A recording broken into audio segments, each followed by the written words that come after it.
The next element of visuals that I'd like to talk about is typography.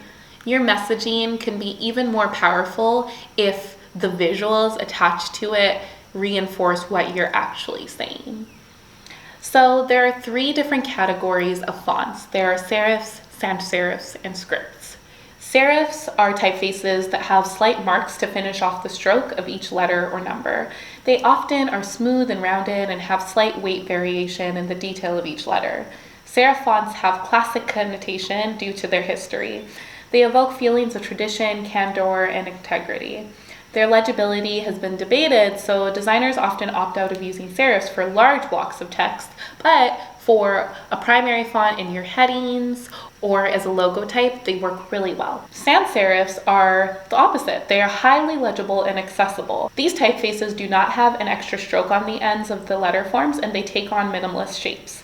They are modern, sleek, pure, and geometric. Sans serifs are highly legible and can be utilized in long-form content for accessibility. Script fonts range from formal to casual, either as professional calligraphy or as whimsically handwritten notes, or they can be somewhere in between.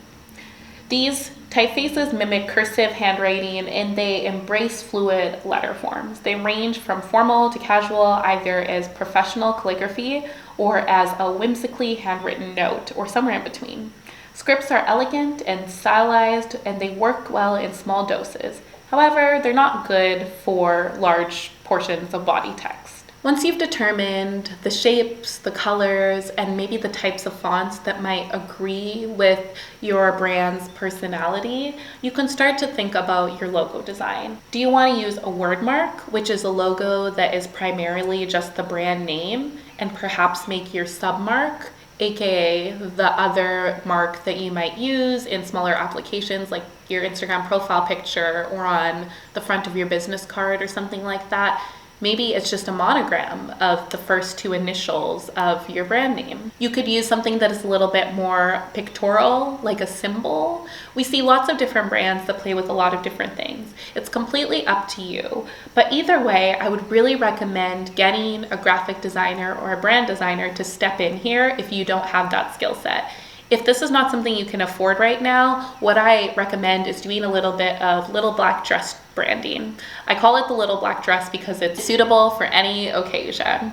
So the little black dress branding method is creating a word mark. You could even just type it in something as simple as Word document and placing it in a font that makes sense for your brand. You can do a really simple serif or sans serif, something that is a little bit more nondescript and gives you space to grow later.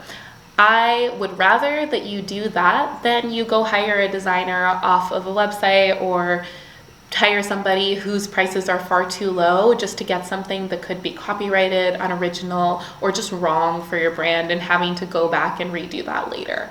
If you do something very simple, then people aren't going to build that association with your brand, and you're going to be able to launch a brand with a fresh start later on when you have the budget for it, rather than having to go back and rebrand and erase some of the damage that a poorly done brand identity can do.